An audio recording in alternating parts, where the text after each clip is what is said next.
तो आज के इस चैप्टर में हम सदिश विश्लेषण पे, ये चैप्टर है, ये चैप्टर 2B सदिश विश्लेषण। इसके पिछले चैप्टर में हमने देखा था कि सदिश और जो अदिश होते हैं उनमें क्या डिफरेंस होते हैं, उसके बारे में हमने पढ़ा था। ठीक है, आज हम कुछ और पढ़ेंगे इसके आगे कि सदिशों को और अदिशों को किस प्रकार से जोड़ा या घटाया जाता है। जहां तक जो स्केलर क्वांटिटीज होती हैं, अदिश राशियां होती हैं, उनके जोड़ने घटाने का प्रश्न है तो उनको सामान्य बीजगणितीय नियमों द्वारा जोड़ा या घटाया जा सकता है। जैसे हम सामान्य रूप से अपने दैनिक जीवन में किसी भी चीजों को जोड़ते हैं, घटाते हैं, उसी तरीके से अदिश राशियों को भी जोड़ दिया जाता है, घटा दिया जाता है। लेकिन सदिशों का जोड़ना घटाना कुछ अलग तरीके से होता है। जैसे हम कुछ एग्जाम्पल लें कि जैसे मान के चलो, यदि हम दूरी की बात करें, दूरी और विस्थापन दो चीजें हैं। दूरी अदिश राशि है, विस्थापन सदिश राशि है। यदि मान के चलो एक व्यक्ति बिंदु ए से बी तक चला और ये 5 किलोमीटर चला, फिर बी से बिंदु सी तक चला, इसको मान लेते हैं कि ये यहाँ 4 किलोमीटर चला और यहाँ ये 3 किलोमीटर चला। तो एक व्यक्ति बिंदु ए से पहले बी तक चला 4 किलोमीटर, फिर बी से चला सी तक और ये दूरी तय की उसने 3 किलोमीटर। अब अगर यहाँ पर पूछा जाए कि व्यक्ति ने कुल कितनी दूरी तय की, तो उसकी दूरी क्या होगी।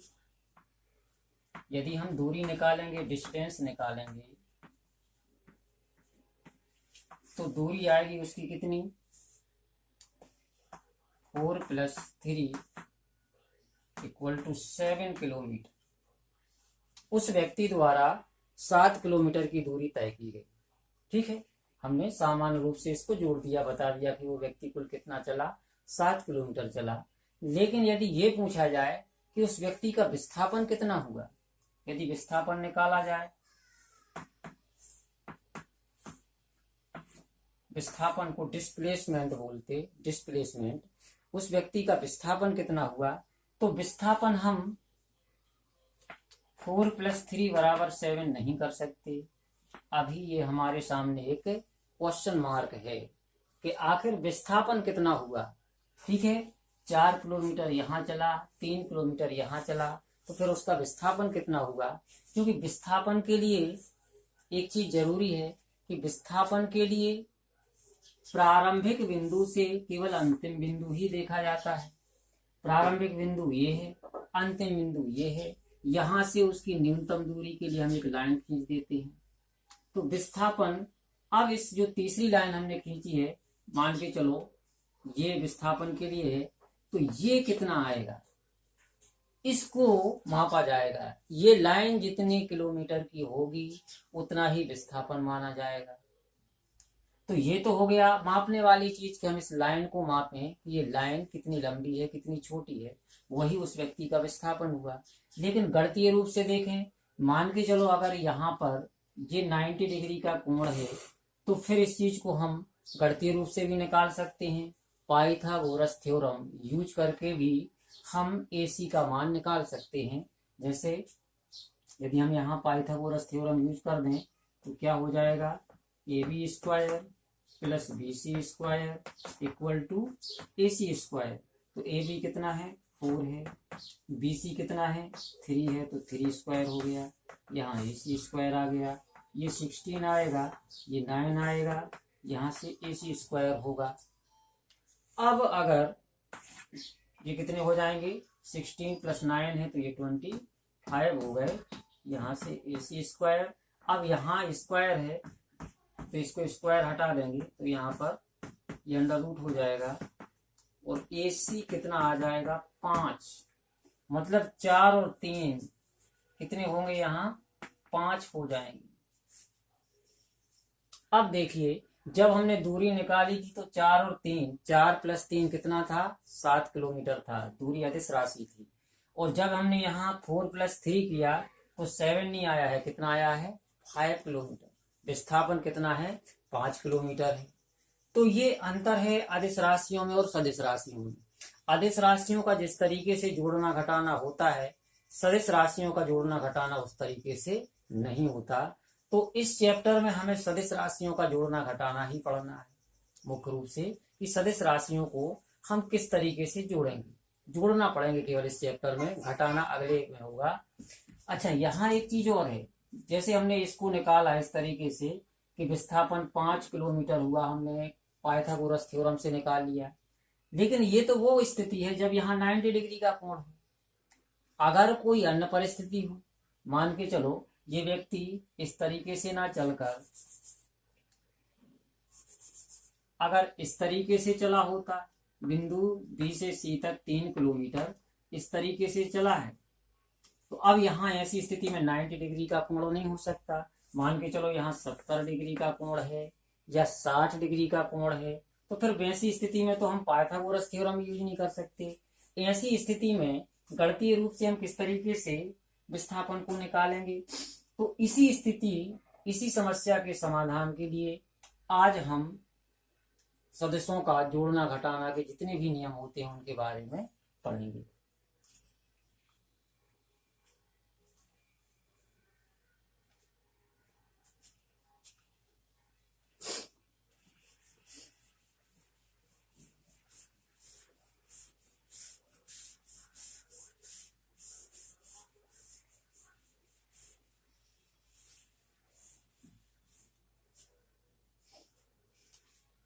तो देखिए, सदिशों का जब हम योग करते हैं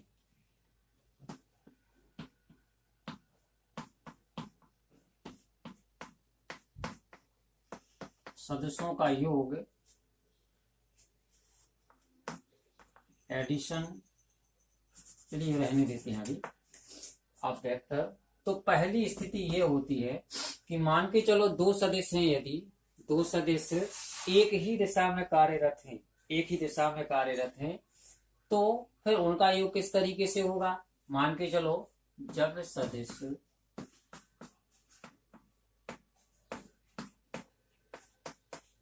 एक ही दिशा में कार्यरत हों,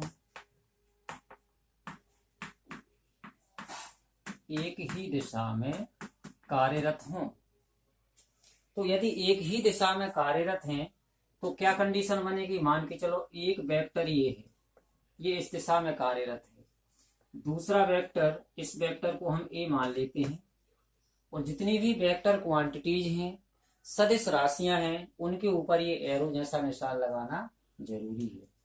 तो एक वेक्टर ए है और दूसरा वेक्टर बी है, ये दूसरा वेक्टर है, ये दोनों समान दिशा में ही कार्यरत हैं। तो ऐसी स्थिति में हम इसको किस तरीके से करेंगे? पहले हम वेक्टर ए करें, ये वेक्टर ए है। अब देखिए, ये जो वेक्टर है इसके जो आगे का हिस्सा है, जो तीर के नोक जैसा भाग है, इस भाग को क्या बोलते? हम हेड बोलते। पीछे वाला हिस्सा जो है इसको हम क्या बोलते? टेल बोलते। तो पहले हमने वेक्टर ए को लिया, फिर जो दूसरा वेक्टर है बी, इस दूसरे वेक्टर बी की जो टेल है, टेल को कहाँ रखेंगे? वेक्टर ए के हेड पर, यहां पर, और ये हो गया वेक्टर बी। तो जब सदिश एक ही दिशा में कार्यरत होते हैं तो उन्हें एक डायग्राम के रूप में इस तरीके से दर्शाया जाता है। अब दूरी कैसे निकालेंगे? मान के चलो जो वेक्टर ए है ये कोई डिस्टेंस है, वो डिस्टेंस नहीं है, सॉरी, डिस्टेंस जो होती है वो एक अदिश राशि है। मान के चलो ये कोई विस्थापन है, ठीक है, या कोई भी अदिश सदिश राशि है, तो ये 3 है, ये 4 है, तो क्या हो जाएगा? Vector A plus vector B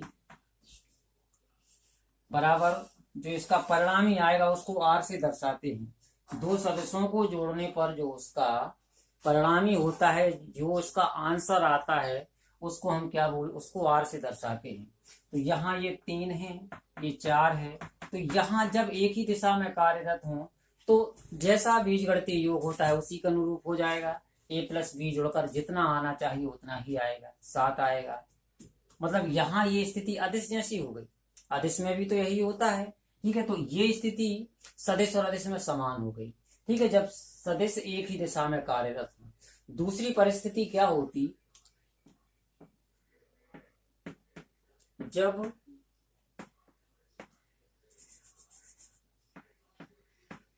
सदिश विपरीत दिशा में कार्यरत हो।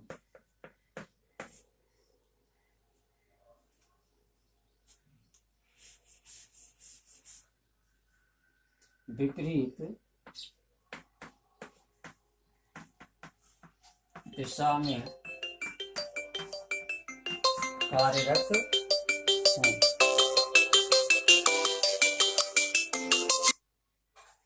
जब विपरीत दिशा में कार्यरत हो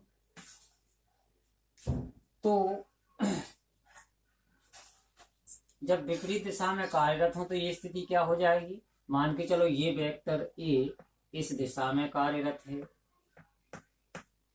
और दूसरा वेक्टर बी जो है वो विपरीत दिशा में इस तरफ कार्यरत है, इस तरीके से। तो अब दोनों वेक्टर विपरीत दिशा में कार्यरत हैं, तो इस चीज को हम दूसरे तरीके से व्यक्त करेंगे। इस चीज को हम किस तरीके से व्यक्त करेंगे, इस चीज को हम इस तरीके से व्यक्त करेंगे कि पहले वेक्टर ए लेंगे, ये हमने ले लिया वेक्टर ए जी, ये इसका हेड है और ये इसका टेल है। अब देखिए दूसरे वेक्टर का इसकी जो हेड है इसकी टेल पे रखना है, सॉरी गलत हो गया, ये दूसरा वेक्टर इस दिशा में कार्यरत होगा, ठीक है, इस दिशा में कार्यरत होगा, विपरीत दिशा में कार्य, तो जो परिणामी होगा वो कम हो जाएगा। जैसे मान के चलो ये 4 है और ये 3 है, तो इनका जो a प्लस बी होगा वो कैसा होगा, कम हो जाएगा। क्योंकि दूसरा वेक्टर विपरीत दिशा में है इसलिए दूसरे वेक्टर में हम माइनस का चिन्ह लगा देंगे विपरीत दिशा में दर्शाने के लिए। तो यहाँ b को हम क्या करेंगे, -3 करेंगे, क्योंकि ये विपरीत दिशा में कार्यरत है, तो ये 4 - 3 बराबर 1 हो जाएगा। जब विपरीत दिशा में वेक्टर कार्यरत हो तो विपरीत दिशा वाले को हम माइनस से व्यक्त करते हैं, ठीक है। यहाँ फिजिक्स में ऐसी कई चीजें मिलेंगी जहां माइनस का या ऋणात्मक चिन्ह जो होता है उनकी विपरीत दिशा को व्यक्त करता है, ठीक है। मतलब माइनस का मतलब माइनस की संख्या का अर्थ हो जाता है शून्य से नीचे की संख्या, लेकिन उसका ये अर्थ नहीं होता। यहाँ फिजिक्स में कई ऐसी चीजें पूरी फिजिक्स में मिलेंगी जहां ऋण चिन्ह का मतलब होता है विपरीत दिशा, विपरीत दिशा में कार्यरत। तो ये हो गई दूसरी परिस्थिति। तो ये सबसे सामान्य चीजें थी, ठीक है, जिनको ना हमें विशेष रूप से लिखने की जरूरत है, बस सामान्य रूप से हमने इनको समझ लिया। अब जो हम नियम करने वाले हैं ये नियम बहुत महत्वपूर्ण है। तीसरा नियम होगा सदिशों को ज्ञात करने का त्रिभुज नियम। त्रिभुज नियम होता है, एक समांतर चतुर्भुज का नियम होता है। ये दो नियम सबसे ज्यादा महत्वपूर्ण है सदिशों के योग के लिए। तो अब हम तीसरा करेंगे। इसका तो आप क्वेश्चन लिख लीजिए क्योंकि ये परीक्षा में भी आता है।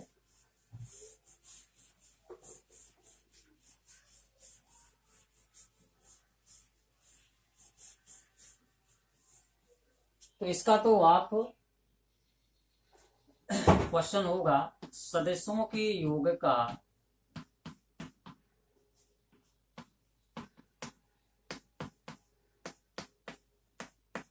सदिशों के योग का त्रिभुज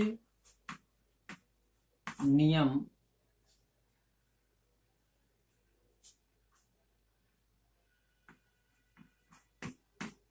क्या है, इसको समझाइए। तो सदिशों के योग का त्रिभुज नियम, इस नियम के अंतर्गत क्या होता कि जैसे मान के चलो अभी हमने दो स्थितियां की थी कि जब दो सदिश समान दिशा में कार्यरत थे तो हमने उनको एक ही सीध में रख दिया था। दूसरी स्थिति ये थी जब दो सदिश विपरीत दिशा में कार्यरत हैं तो हमने एक दूसरे के विपरीत विपरीत रख दिया था। अब यहाँ ये नियम कब लागू होता है या इस नियम की जरूरत कब पड़ती है, जब मान के चलो एक वेक्टर ए इस दिशा से कार्य इस तरीके से कार्यरत है। ठीक है, मान के चलो कोई व्यक्ति 5 मीटर प्रति सेकंड या प्रति मिनट की स्पीड से ईस्ट की ओर जा रहा है। ठीक है, अब दूसरा वेक्टर क्या है, ये है। दूसरा वेक्टर इस दिशा में कार्यरत है, ना तो वो, अब ये दूसरा वेक्टर जो है ना तो उसी दिशा में कार्यरत है ना उसकी विपरीत दिशा में कार्यरत है, बस कुछ थोड़ा सा तिरछा कोण बनाता हुआ कार्यरत है। पूरी तरह 90 डिग्री का कोण भी नहीं बना रहा है, बस कुछ डिग्री का कोण बना रहा है यहाँ पर। तो इस स्थिति में हम क्या करेंगे कि पहले हमने लिया वेक्टर ए, वेक्टर ए को लिया, इस तरीके से रखा, ये इसका टेल है और ये इसका हेड है। हमें इन दोनों वेक्टर्स को जोड़ना है, तो हमने पहले वेक्टर ए रख लिया, ये हो गया वेक्टर ए। अब जो दूसरा वेक्टर है, दूसरे वेक्टर की जो टेल है, दूसरे वेक्टर की टेल को हम पहले वेक्टर के हेड पर रखेंगे। इसको यहां से उठाकर कहाँ रखेंगे, यहां पर। जिस तरीके से है, जिस दिशा में ये है उसी दिशा में इसको ले जाएंगे। जितना तिरछा है बिल्कुल सीधा होता तो हम इसको यहाँ सीधा रखते। मान के चलो ये जो वेक्टर है ये ऐसा होता इस दिशा में, तो हम यहाँ से इस तरीके से लाइन खींचते हैं। जिस दिशा में वो है उसी दिशा को इंगित करना चाहिए, तो हमने इसको रख दिया। ठीक है, तो अब यहाँ पर ये दूसरा वेक्टर हो गया, वेक्टर बी हो गया। तो अब हमें ये ज्ञात करना है कि विस्थापन कुल कितना हुआ। ठीक है, या इसकी अगर हम तीसरी लाइन खींचेंगे तो ये क्या बन जाएगा, एक त्रिभुज बन जाएगा। तो जो परिणामी रिजल्ट है इसका, ये तीसरी लाइन द्वारा व्यक्त किया जाएगा और इसको कहा जाता है सदिशों के योग का त्रिभुज नियम। तो अब सदिशों के योग के त्रिभुज नियम की परिभाषा क्या होगी, सदिशों के योग के त्रिभुज नियम की परिभाषा ये होगी कि यदि दो सदिशों को उनके परिमाण और दिशा में त्रिभुज की दो संलग्न भुजाओं द्वारा व्यक्त किया जाए, दो सदिशों को हम क्या मान लें, त्रिभुज की दो भुजाएं मान लें, तो उनका जो परिणामी होगा, उनका जो आंसर होगा, वो त्रिभुज की तीसरी भुजा द्वारा व्यक्त किया जाएगा। मतलब उनका जो योग होगा वो त्रिभुज की तीसरी भुजा द्वारा व्यक्त किया जाएगा। यदि हम इसको और इसको जोड़ेंगे तो उसका जो योग आंसर होगा वो किसके बराबर होगा, इसके बराबर होगा। यदि हम इनको और इनको जोड़ दें तो वो किसके बराबर होगा, इसके बराबर होगा। यदि हम इनको और इनका दोनों का योग कर दें तो वो इसके बराबर होगा। मतलब दो भुजाओं का योग उसकी तीसरी भुजा द्वारा व्यक्त किया जाएगा। जितनी तीसरी भुजा होगी उसकी शेष दो भुजाओं के योग के बराबर होगी। तो ये कहलाता है सदिशों के योग का त्रिभुज नियम।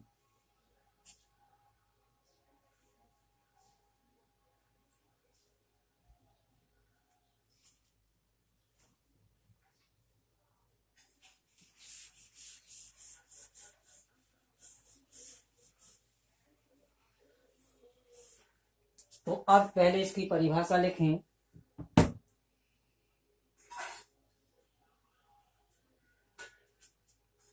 यदि दो सदिशों को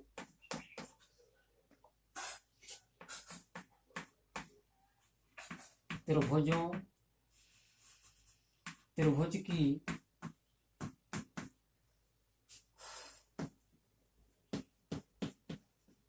दो भुजाओं द्वारा, अब दो भुजाएं कौन सी, संलग्न भुजाओं द्वारा, तो ये शब्द भी यहां जोड़ दीजिए, संलग्न भुजाओं द्वारा परिमाण व दिशा में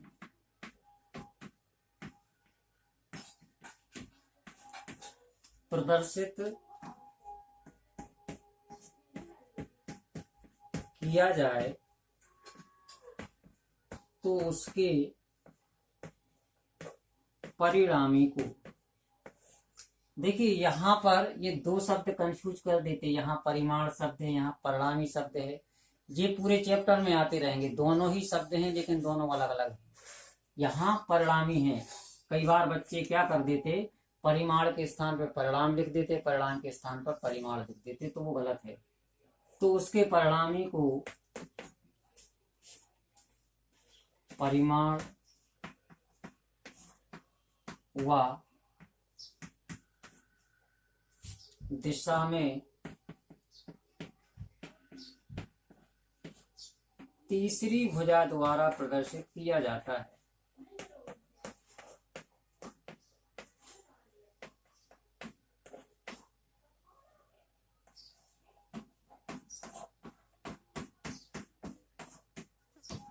तीसरी भुजा द्वारा प्रदर्शित किया जाता है। ये परिभाषा है सदिशों के योग के त्रिभुज नियम की, जो अभी हमने पहले समझाया भी था।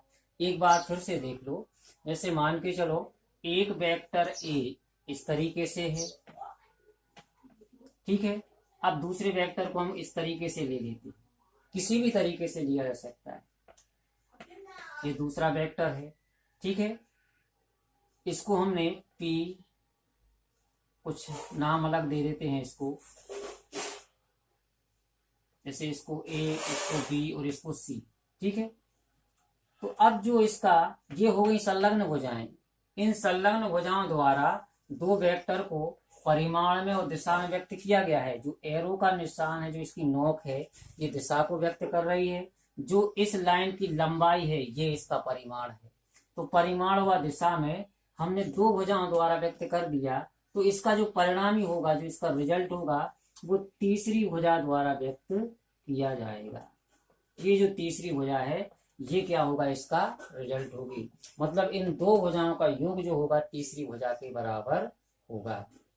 तो यही कहलाता है सदिशों के योग का त्रिभुज नियम। अब लेकिन मान के चलो, अब इसको तो कुछ संख्यात्मक चीजें लेकर करते हैं। जैसे एक वेक्टर है और ये इस एक वेक्टर का संख्यात्मक मान 3 है, इस दूसरे वेक्टर का संख्यात्मक मान 5 है, ठीक है। तो जो परिणामी सदिश होगा, इन दोनों का योग करेंगे तो वो 3 + 5 8 नहीं होगा, 8 नहीं हम करेंगे। क्या करना है, हमें इस तीसरी लाइन को मापना है। मान के चलो हमने तीसरी लाइन को मापा, और ये तीसरी लाइन जो है, तीसरी लाइन को मापने पर ये 2 आई, इसकी जो माप है वो 2 आई। तो 3 + 5 = 2 होगा, ठीक है। गणित के उस जोड़ना घटाना से कोई मतलब नहीं है कि 3 और 5 तो 8 होते हैं, उससे मतलब नहीं है सदिशों में। इस तीसरी लाइन को हम मापेंगे। तीसरी लाइन यदि मान के चलो 2 सेंटीमीटर आ रही है, तो 3 और 5 का योग 2 ही माना जाएगा। तीसरी लाइन को मापने पर अगर 1 सेंटीमीटर आ रहा है, तो 3 + 5 = 1 ही माना जाएगा। या इस लाइन को मापने पर 10 सेंटीमीटर आ रहा है, तो 3 + 5 = 10 सेंटीमीटर ही माना जाएगा। इसका वैसा जोड़ना घटाना नहीं चलता सदिशों का, जैसे कि अदिश राशियों का चलता है। ये ख्याल रखना है, ठीक है। तो इसको गणितीय रूप से भी इसका फार्मूला निकाला जाता है। ये क्वेश्चन की केवल परिभाषा हुई है, अभी इसका गणितीय रूप भी है, लेकिन गणितीय रूप को हम अगले चैप्टर में करें, अब अगले वीडियो में करेंगे, ठीक है। ये ज्यादा लेंथी हो जाएगा वीडियो अगर उसको गणितीय रूप से करेंगे, क्योंकि गणितीय रूप से करने में भी बहुत समय लगता है। तो अभी इसकी केवल परिभाषा बन लिखी है, अगले वीडियो में इसको हम गणितीय रूप से भी हल करके बताएंगे। इसका एक फार्मूला आएगा, उस फार्मूला को हम डिराइव करके दिखाएंगे। तो इसको आज कर लीजिए।